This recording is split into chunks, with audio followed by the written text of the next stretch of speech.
말씀으로 하루를 여는 복된 새벽에 하나님께서 우리에게 주시는 귀한 말씀은 구약성경 욥기서 32장 1절에서 5절까지 되겠습니다. 온라인으로 동참하는 여러분도 다 함께 성경을 펴시고 같이 말씀 속으로 들어가 보실까요? 욥이 자신을 의인으로 여김으로 그 세 사람이 말을 거치니 남 종족 부수 사람 바라겔의 아들 엘리후가 화를 내니 그가 욥에게 화를 내면 욥이 하나님보다 자기가 의롭다 하며 또 세 친구에게 화를 내면 그들이 능히 대답하지 못하면서 욥을 정죄함이라. 엘리후는 그들의 나이가 자기보다 여러 해 위이므로 욥에게 말하기를 참고 있다가 세 사람의 입에 대답이 없음을 보고 화를 내니라. 아멘. 욥기서 42장, 이게 만만치 않은 텍스트지요. 정말 난해 구절도 많고 어떻게 해석해야 될지 난감할 때도 참 많이 있습니다.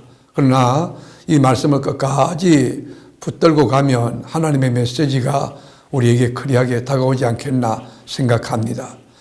유명한 설교자 찰스 스윈더론 이런 이야기했어요. 그가 오랫동안 욥기서 강의를 했던가 봐요. 근데 욥기를 마지막 끝내는 날, 이제 오늘이 욥기 강의 마지막 날입니다 라고 했더니 교인들이 막 기립박수를 치더라는 거예요. 그 일 이후에 스윈더론 여행을 다니면서 많은 사람들에게 욥기 강의는 교인들의 기립박수를 받은 유일한 설교였다고 그렇게 수리합니다. 아마 교인들이 박수갈채를 보낸 그 내용은, 의미는 감사하다는 뜻보다는 이제 끝났구나, 지루한 그 욥기서 끝났구나는 안도감의 표시가 아닐까 생각됩니다. 이제는 친구들은 더 이상 입을 열지 않았습니다. 여기서 모든 말이 끝날 것이라고 생각하면 오해고 오산입니다. 또 하나의 긴 설교가 남아있기 때문입니다. 엘리후가 자기 차례를 기다리고 있습니다. 그가 입을 열자마자 무려 6장이나 되는 긴 그 내용을 이야기하고 있는 것입니다. 32장, 33장, 34장, 35장, 36장, 37장까지 6장에 걸쳐서 긴 스토리입니다. 욥기를 보면 등장하는 인물들의 입장을 정확하게 파악하기도 힘이 들고 계속해서 반복되는 논쟁을 정리하는 일도 어지러울 정도입니다. 아주 혼란스럽습니다. 마지막에 등장하는 엘리후의 논리를 어떤 면에서 보면 양비론입니다. 즉 주장하는 양쪽의 의견이 모두 틀렸다고 말하고 있습니다. 세 친구 이후에 갑자기 등장한 엘리후의 인물됨, 그리고 그의 입장을 정확하게 평가하는 것은 정말 어려운 일입니다. 또한 욥기의 마지막 부분에서 하나님이 하시는 말씀도 욥의 고난에 대하여 충분한 대답이 되지 않습니다. 그 충분한 해석이 되어 있지 않습니다. 그럼에도 불구하고 다시 욥기를 시작합니다. 이 어려운 시대에 신자의 고난의 배후에 숨겨져 있는 창조 하나님의 거룩한 목적을 알 수 있도록 하려는 열망이 여러분 제게도 있는 것입니다. 재난 속에 감추어져 있는 하나님의 현존과 임재에 더 가까이 근접하려고 노력하는 것입니다. 엘리후의 말을 분석해보면 친구들이 이미 했던 말을 되풀이하는 부분도 있습니다. 젊은 사람으로서 오만하게 보일 정도로 강력하게 훈계하고 있다는 그런 느낌도 있습니다. 그는 친구들과 욥 사이의 논쟁을 다 들었고 욥의 최후 진술까지 다 들었던 그런 상황입니다. 욥이 당당하게 자기의 의를 주장하며 마치 잘못을 하나님께로 돌리고 있는 것처럼 보이는데 대하여 욥을 쳐다보고 욥의 입을 다물게 못하고 물러서는 이 세 친구의 모습을 보면서 분을 참지 못하고 화를 내고 있는 그런 내용이 오늘 본문입니다. 사람이 나이가 많다고 꼭 지혜로운 것인가? 라는 질문을 던지는 거예요.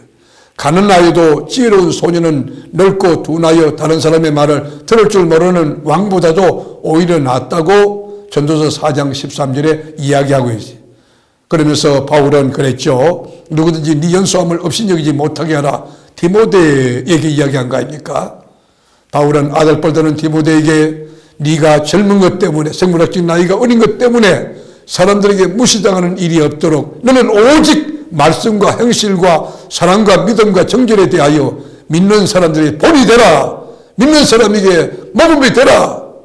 그렇게 권고했습니다. 인생의 경험에서 나오는 지혜가 아니라 참 지혜는 성령과 하나님의 말씀으로부터 나오는 것입니다. 신체적인 연령, 정신적인 나이, 영적인 나이, 그거와 비례하지 않는다는 것을 엘리야의 말을 들으면서 우리는 깊은 교훈으로 받아야 될 것으로 생각하는 것입니다. 어떤 분은 3대 예수를 믿었다는데 믿음이 미온적이에요. 성령의 불체험을 한 경험도 없고 이 거듭난 흔적도 없는 분들도 있을 수 있습니다.